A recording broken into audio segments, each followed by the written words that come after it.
Hey, open your Bible, would you, we can use the church Bible, to Luke chapter 2. We'll start with verse 22. When I came in this morning, Bill Clark got here a little earlier. Let's start that over. He got here early and was listening to the kids rehearse, and then he saw me and he said, "And you're going to get up and try to follow that?" And I said, "I'll try. God have mercy." Indeed.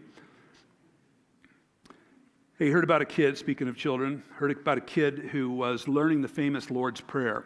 And in his church, it had one of the traditional forms of it where you come to the middle and say, "Lord, forgive our trespasses as we forgive those who trespass against us." Sometimes you can say debts or sin, but in this case, forgive our trespasses. Well, he's a little guy, and what came out as he was reciting it was, "Father, forgive our Christmases as we forgive those who Christmas against us." And maybe he had a little bit of truth there. Norman Rockwell, the great painter, had a lot of paintings about Christmas, and I think it shows both sides of it. Like the song says, as you can see on the left there, it's the most wonderful time of the year, and yet at the same time, it can be one of the most expensive times of the year. It can be one of the most conflicted times of the year for some families, right? Anybody with me on this? Both sides of it? No, you're just all happy and good, but it can work that way. And so as we continue to look at various places that God came through his Son, came to and came for, want to raise this question: do we have any places of peace in our lives? Places of real peace. And so as we think about whatever sort of peace we might feel, at least a little bit during the Christmas holidays, a big question is, can that actually grab hold, not just once a year at the holiday, but as we've been saying, everywhere, all the time? Now, the particular place we're going to look at today, as Caleb and Noel mentioned, is Jerusalem. And that's a model of the ancient Jerusalem temple, probably how it looked in the time of Jesus. But the name Jerusalem probably means foundation of peace. You got the word salam in there, shalom, foundation of peace. Now, 1,000 years ago, it really seemed to be just that. In the glory years of King David, when he conquered this little tiny Jebus city and claimed it for the Israelites, and it was full of glory. And then all the more, the expectation of God's peace, as the Hebrews call it, shalom, which is not just the absence of conflict, but the fullness of life and prosperity and goodness and so on. There really was the expectation that the glory years were only going to get greater as the great wise Solomon built the sacred temple on a mount there in Jerusalem. Well, when Jesus is born 1,000 years later, probably in the year 4 BC, and by the way, if you say, wait a minute, now 4 years before Christ is born, well, talk to me later. I can tell you why that's probably true. But in that time, Jerusalem had anything but peace. It was a place of great turmoil. As Carl was talking about last week, it was occupied by the oppressive Romans. You also had on the immediate throne kind of a puppet of the Romans, but with a lot of power. You had King Herod, who was sort of Jewish. He kind of was a convert to a form of Judaism, but not really one of the people. And King Herod was brilliantly productive. In fact, the third version of the temple that Jesus would walk through was actually constructed under his reign. But while he was brilliantly productive, Herod was insanely evil. In the Christmas story, which is not always full of warmth and light, you have that horrific scene where it's King Herod who orders the massacre of every baby boy under the age of 2 in the city of Bethlehem, the town of Bethlehem. So this is the kind of guy who's got a lot of power in Jerusalem.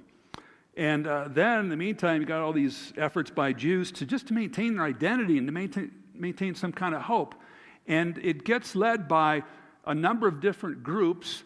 They're all devoted to God, but they're also quite different. They're even conflicted, they're competing. And so you have, for example, the very religious, Bible-following, rule-following Pharisees. You have the religiously skeptical and power-holding establishment of the Sadducees. And then you have the radical Rome-hating revolutionary zealots. These are just some of the main groups that are trying to do something in the midst of all this chaos. Now, it's into all this that more than a few times Jesus comes. And the last time he steps into this city, you remember Palm Sunday, he's welcomed like a hero, like this king who's going to deliver the people from the Romans and establish God's law and so on. And yet 5 days later, this supposed hero king is brutally executed, declared to be a political subversive by the Romans, declared to be a blasphemer by the Jewish elite. Well, today we're going to look at the very, very first visit of Jesus to Jerusalem. He's brought there by his parents. He's just 6 weeks old. He's pretty close to the age of little Asa Helvig. So look at what Luke 2 says about that. When the time came for the purification rites required by the law of Moses, Joseph and Mary took Jesus to Jerusalem to present him to the Lord.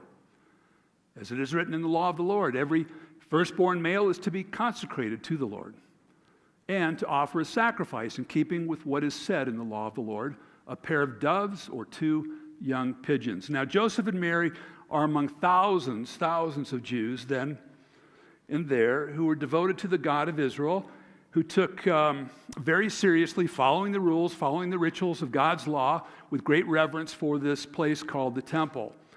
And so they're abiding by the law. And so you read in Leviticus 12 how 40 days, about 6 weeks after a woman gives birth to a baby, the law says that she needs to go, if she can, to the temple and go through a rite of purification. That's what Mary is doing with Joseph and baby Jesus. For this, the law says make a sacrifice. Usually it was a lamb, but it says in Leviticus 12, and you see it reflected here, that if a family is poor, so apparently Joseph and Mary, that they're temporarily homeless, they're very poor, it's allowed for them to not have a lamb, but a couple of birds. And that's what they actually offer as a sacrifice. And already this Jewish baby boy has been circumcised as a mark of belonging to God's people. Now comes the time to present him, as is described in the Old Testament, to present him to the Lord. Not unlike what Carl and Micken were doing with Asa and Naomi today. And so you see, these people, Joseph and Mary, these are good people. These are making every effort to do the right thing according to all they'd been taught as Jews, according to God's law. Basically, the way they'll have peace with God. But now look what happens. Now there was a man in Jerusalem called Simeon, who was righteous and devout. He was waiting for the consolation of Israel, and the Holy Spirit was on him. It had been revealed to him by the Holy Spirit that he would not die before he had seen the Lord's Messiah, that is, the Lord's anointed one, this king, this prophet, promised to deliver Israel. Moved by the Spirit, he went into the temple courts. When the parents brought in the child Jesus to do for him what the custom of the law required, Simeon took him in his arms and praised God, saying, "Sovereign Lord, as you have promised, you may now dismiss your servant in peace. For my eyes have seen your salvation, which you have prepared in the sight of all nations, a light for revelation to the Gentiles and the glory of your people Israel." And the child's father and mother marveled at what was said about Jesus. Now here's a man who's been longing his whole life for peace. The peace that God promises to Israel. And even in his waiting, because it hasn't happened yet, but even in his waiting, he has the peace of hope that it will happen. And now, at the end of his life, with this promise that he'd actually see the Messiah, it seems like the peace has come. He's ready to die with the joy of this kind of peace. Now, here's the question that all this raises for me.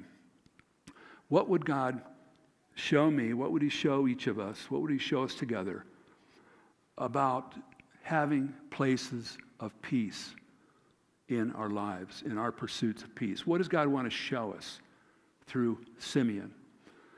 Now, I'll just admit, but I think you might be where I am, I look for peace all over the place in all kinds of ways. I look for peace to the Denver Broncos. That doesn't work, at least this year. Not at all. I look for peace in the stuff I do, what I produce, the impression I make. I look for peace in what I get, what I can keep and hold on to. I look for peace in what others could do for me and what others might say about me. And I've found over the years, and I've been on this pursuit for a long time, I find that those particular pursuits of peace are at best fleeting and often surface as false.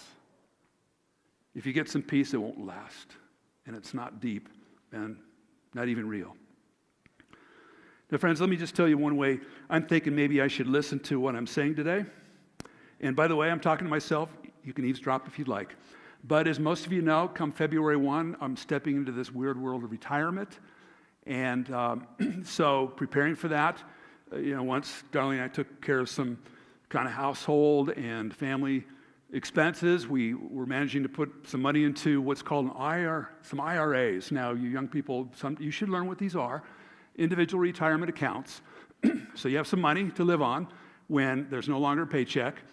And so we've been doing this, and for the first time, really, when it looked like, retirement's coming, I think I should look at these accounts, see what's happening. Well, do any of you pay attention to the stock market lately? What direction is it going the last few weeks? Down. It's going down. And so old Steve is stewing about this a little bit. Well, that's when Jesus steps in by his Spirit, and I sense him asking a question. Steve, are you looking for peace from your money or from me? And then I hear him saying, I'm not going down. I am not going down. And that's a really important word. Maybe there's something like that that's for you. By the way, don't tell my wife that the stock market's going down. She might get worried. No, she's doing well, but here's what I see God showing me, and maybe you in Simeon. Real peace is not in whatever we think we can grab and find on our own. It lies in God. Real peace is what the real God promises and what he gives, and gives in his way, his often unexpected ways. And it's ultimately the peace that he doesn't just give, but is. So you think about Simeon, this man's devout. He loves God's law. He loves the temple rituals, but he's looking for peace not in all his rule keeping. He's looking for his peace, as he says there, as it says in Luke. He's looking for peace in the promised consolation of Israel. That's going back to this oppressed nation getting the promise through the prophets that the day would come when they'd be liberated from all that oppression. And specifically, Simeon's hope lies in a person, not just some event. It lies in this person called eventually the Anointed One, translated the Messiah, or translated the Christ. This anointed king, prophet, priest.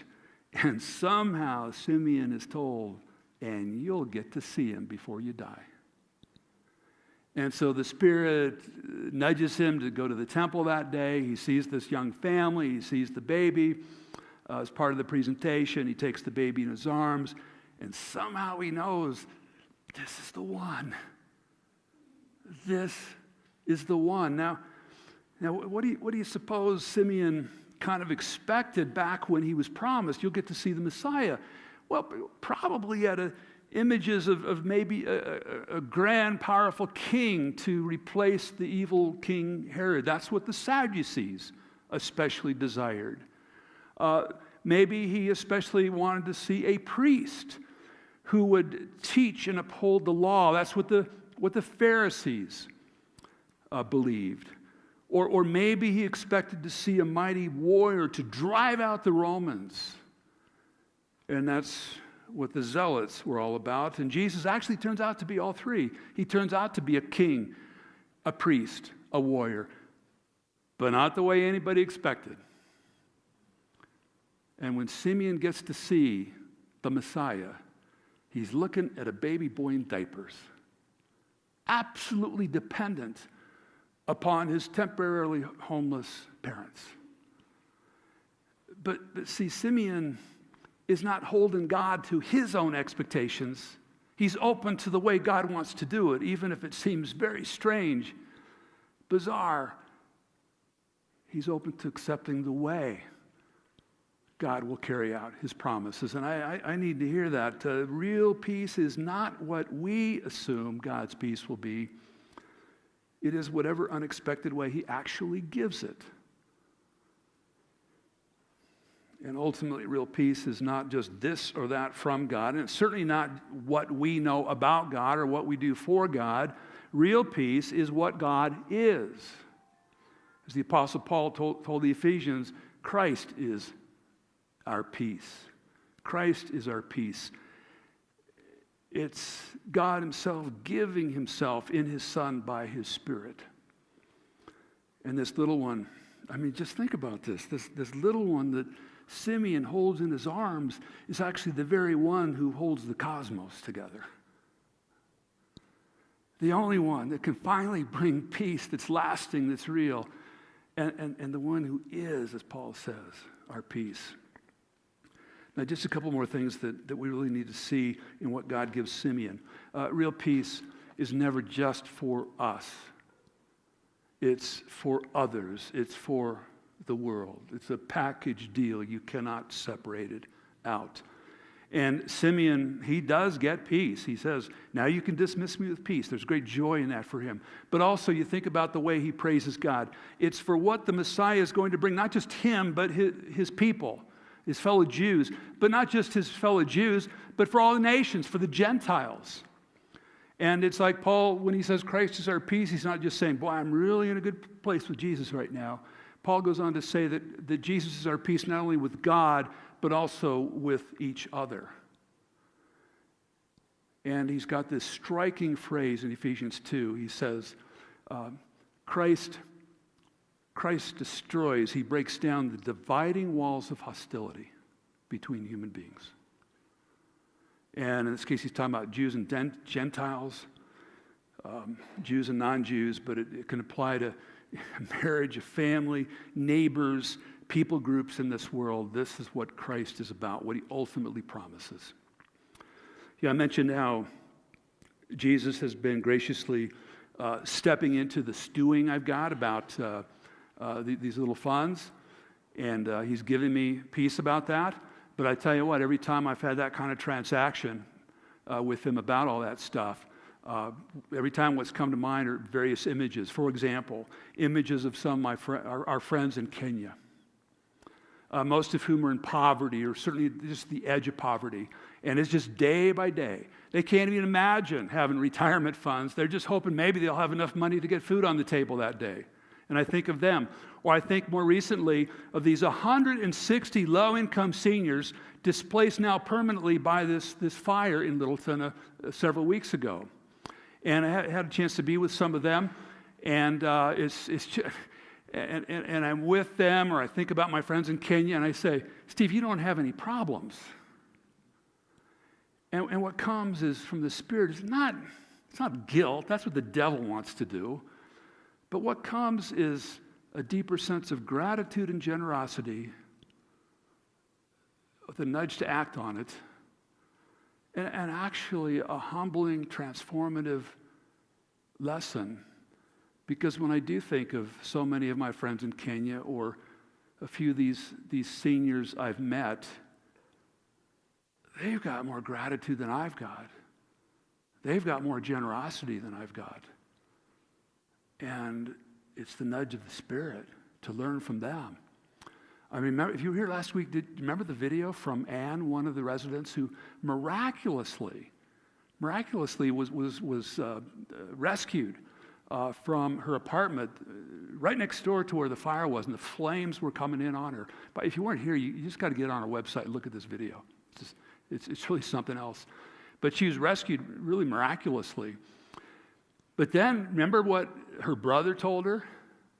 Anne, God didn't save you to just sit around. And so here you have Chris, she'd be in her maybe 80s. I mean, up there and disabled, at least somewhat, and no place to live or go. But she's the one who's kind of helping to lead the charge to help these displaced seniors. She's one of them, but this is how peace works. God gives us peace, but he gives us peace to let it flow not only to us, but through us. So we can be not just peace recipients, but peace givers, peace makers. Doesn't mean we solve all the problems in the world, but God will open doors to seek the peace of others, and our peace just deepens and takes hold all the more.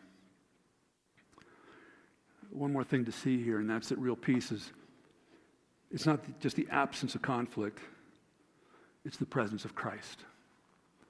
It's not just the absence of conflict, but the presence of Christ in the conflicts so often. And he moves us through them.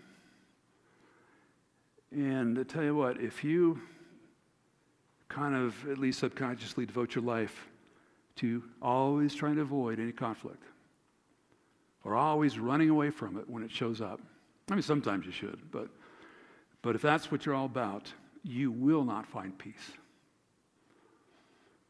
That's a token peace, even a false peace. But if with Jesus, and that's critical, if you face it with Jesus, his way, it becomes, I've seen this over and over, it becomes his opportunity. It's not always easy. It can be really hard, but it's so good. It becomes his opportunity to root out some false peace and bring in the real thing. If you just stick with him, follow him into real peace. And of course, there's no full and lasting peace anywhere with anyone apart from the massive conflict that God chose to enter in his Son when he chose to face the cross. When the Son of God, he could have, but he chose not to avoid it. He chose not to run away from it, but to face it with his Father, with the Spirit. And he did it for our peace. Look at one more thing that Simeon realizes, probably with hesitation, even sadness, something he needs to tell Mary. Then Simeon blessed them and said to Mary, his mother, "This child is destined to cause the falling and rising of many in Israel, and to be a sign that will be spoken against, so that the thoughts of many hearts will be revealed." And then get this line. He looks at Mary and says, "And a sword will pierce your soul too." Can you mothers imagine watching your son being tortured to death? That's the sword that the suffering of Jesus overflowed into the life of his mother. You see, over the calm of the manger lies the shadow of the cross. Over the calm of the manger lies the shadow of the cross. 30 years or so after Simeon's blessing little Jesus in the temple, Jesus made his last visit. He's about 30 years old. He makes his last visit to Jerusalem, and he knows what's going to happen. He knows that he's going to be tried, rejected, he's going to be executed, and so his heart is heavy.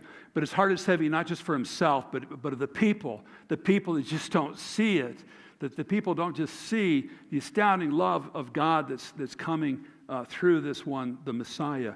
And so we're told by Luke that on that Palm Sunday, he's up on the Mount of Olives, which is just east of Jerusalem. There's a steep valley, the Valley of Kidron, and you then go up the steep hill toward the Mount of Olives. And he's looking west over the city and looking down on the city, looking down on this temple. And Luke says, as he approached Jerusalem and saw the city, he wept. He wept over it and said, if you had only known on this day what would bring you peace, but now it's hidden from your eyes. I'll just close with a story. 8 years ago, Darlene and I had the huge blessing of being in Israel for 3 weeks. We were with a couple dozen Denver seminary students taking a course. We took it with them, but we were auditing. That was a lot easier and a lot more fun.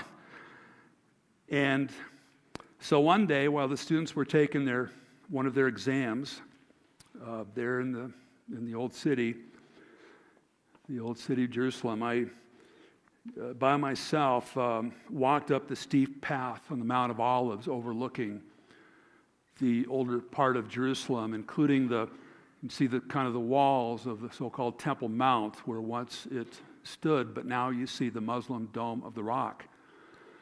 And as I got up there, it was crowded with tourists and merchants, so it was not a peaceful setting, I'll say that.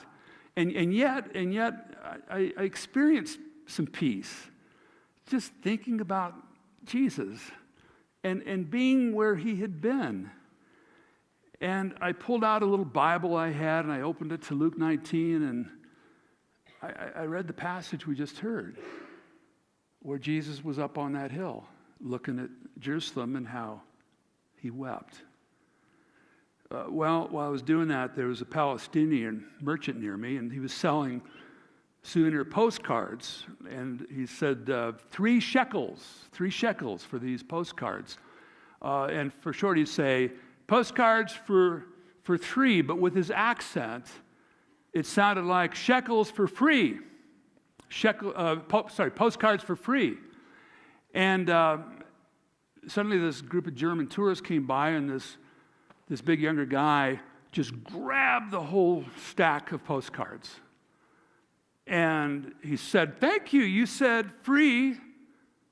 And he walked off with them. And this poor guy is probably the way he's eking out a living for his family. I was begging, said, sir, no, I said free. He meant 3. Would you please give me back my postcards? And he just walked, no, you said it was free. Well, I wanted to avoid conflict, but I couldn't do it. And so I stood up, walked over to this guy, and said, hey, man, come on. You know good and well he was saying 3. Give the man back his business. Well, the German was a lot bigger than me and a lot younger, but he sneered at me and said some very unkind anti-American remarks and gave the postcards back. Well, I sat back down, not at all at peace, okay? But what I really sensed were the tears of Jesus. And again, the passage came back. Jesus on this very spot, looking down on the temple, looking down the city, and just seeing the kind of the stubborn disbelief relative to the peace that God wanted to give. And then imagine that he could look just beyond the rise. You can't really spot it here in this picture, but he probably could see this little rise called Golgotha, where he was about to go.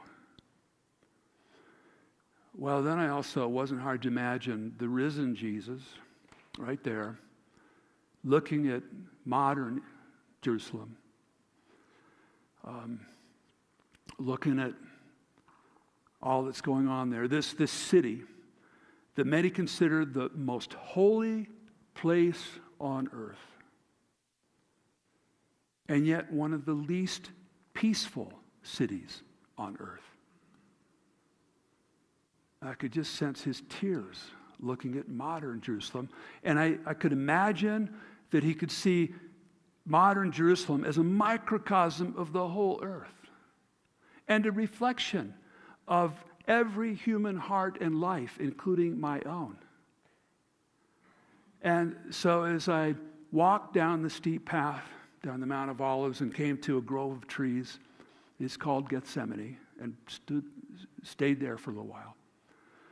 I just had this prayer. Oh, Jesus, Jesus, would you grant your shalom, your peace for me, this city, for the world? Jesus, grant your shalom. And maybe today, in whatever way you're conflicted within, conflicted with others, just heartbroken over what you see in the world, maybe today you'd have a prayer like one that came to my mind this week. And I pray it today. Jesus, be my peace. Forgive me for all the other places I look. Just lure me away and let me look to you. Jesus, be my peace. But then thinking of us, be our peace. I think of my family, but I think of this spiritual family. I think of my community. Be our peace. And then, Jesus, let us together be your peacemakers. I'd like you to just take a moment with that prayer. We'll just leave it up on the screen as the worship team comes up. And just, if you can and feel led, pray that before we sing a reminder of the ultimate reason that Jesus was born.